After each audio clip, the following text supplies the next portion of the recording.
from Marcus Public Works Department, the street superintendent, and Dominic works with us, and he does the actual graffiti abatement. And so what we're going to do here is show you a little bit about Dominic's truck and the different methods in which he does to remove graffiti.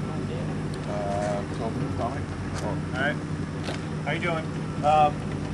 Basically, what happens is the city runs a route, goes around all the major streets. If they see graffiti, we take it off. They also have a graffiti hotline, which if somebody reports it, I get the memo, we go out and we clean it off. Basically what we do is if we find graffiti, the first thing we do is we log it and document it for restitution purposes. They'll explain all that about the restitution and things like that. If you get caught, it ends up costing a lot of money.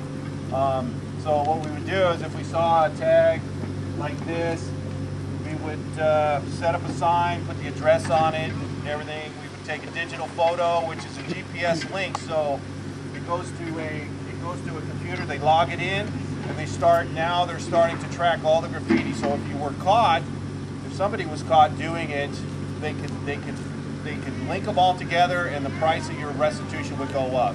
So they're trying really hard to crack down on graffiti because basically it's vandalism. Nobody likes to see their property. The problem is people's property is at stake and nobody likes to see their property get ruined. None of you would like to see your skateboards or your, I don't know, anything that you appreciate be destroyed, and that's what ends up happening. So anyway, and then we have our ways to take it off. You see that sometimes they do it on a fence, which is basically just paint. You would paint this out. This is something that I see a lot. This is what they like to write. They have a philosophy. Some guys that like to tag have a philosophy, a thin line between art and crime. The thin line basically is if you do it to your own property, it's art. You do it to someone else's, it's going to be a crime. So you could get prosecuted. So basically, if I was to see something like this, it's a matter of just taking a little bit of paint. And we would just end up painting it out, basically like this, make it look nice. I'm not gonna go crazy, but we would just, this paint's kind of wet, so. But we would just paint it out, make it look as nice as we could. We also work with chemicals. They're kind of low hazardous. They're not, they neutralize with water right away. You have two types, safety 1, safety 2 they call it. One works paint on paint. You see all the SDG&E boxes, all the green boxes around and stuff like that. One of the chemicals will take the paint off the paint and clean it off. This is like a metal sign, or if you saw light poles or anything, we have what they call safety 2. Use a little water. Basically, we kind of put it on and it'll start to eat it away. Bear with me.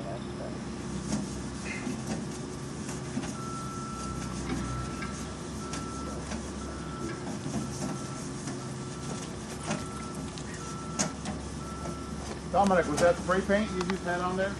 Yeah, spray paint. It also works on magic marker. It'll work. Sometimes you use silicone. They use silicone and they put it on. It'll work on that. It's a caustic material, but it's low hazard. Like I said, doesn't smell real bad. I mean, the last guy that did this 5 years ago, they were using chemicals that kind of fried his brain. So, but these, it's just a matter of cleaning it off. You scrub it a little more, and it would just about be perfect. So, anyways, that takes that off this. A sign like this with like the magic marker. We also have a chemical that's a little less abrasive. Basically, you spray it on maybe, and if I don't, we'll just take the magic marker off.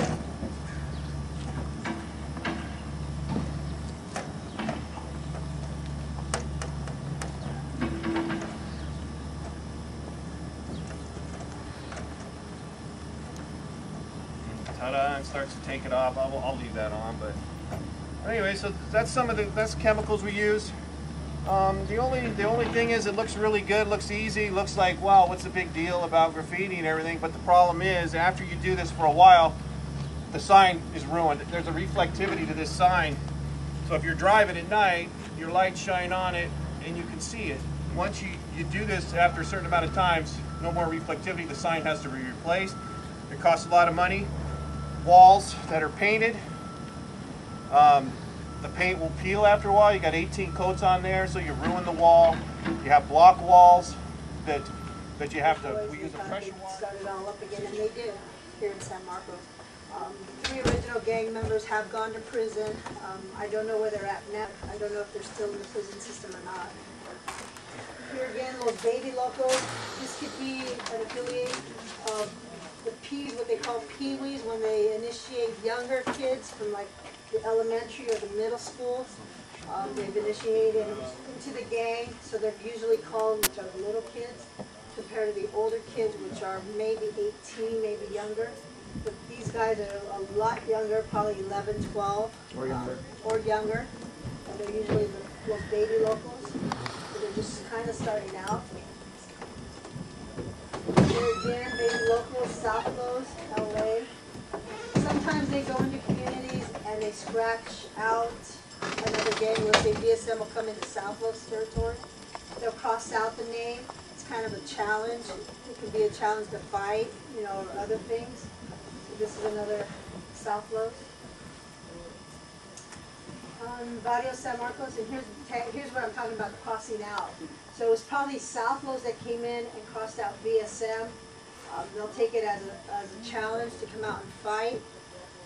A lot of times that's when we'll start seeing activity between the two gangs. We get a lot of the bad language that they put up on walls that we have to clean up, you know, as quick as we can, because it just generates lots of phone calls into the city, into the sheriff's department, when they have the vulgar language. There's another VSM, Ghost Town, VSM, Ghost Town. The Ghost Town part came out that Bradley Park used to be an old cemetery. Little do they know, it used to be a garbage dump, that whole area. But they call it Ghost Town because they have the myth story that it used to be a cemetery in that area, which it's never been. Here's the post office tag that Paul Buckley was talking about outside. We got a lot of phone calls on this one. I believe there was vulgar language on the other end of it that we didn't pull up the slide on. But it just generated tons and tons of calls for them to come out and clean it up. You get senior community going into the post office and they see this, you know, it can kind of frighten them. You know, they don't know what's going on. They don't know what it is. They see it on TV as being, threatening, life-threatening at times. You see it on movies, the gang members and stuff. Just kind of public, makes it really, tries to make it famous. Senior citizens see this and they get really scared, like, oh my God, where am I living? So it just generates a lot of calls. So we try to clean that up as quickly as we can. That was at the post office.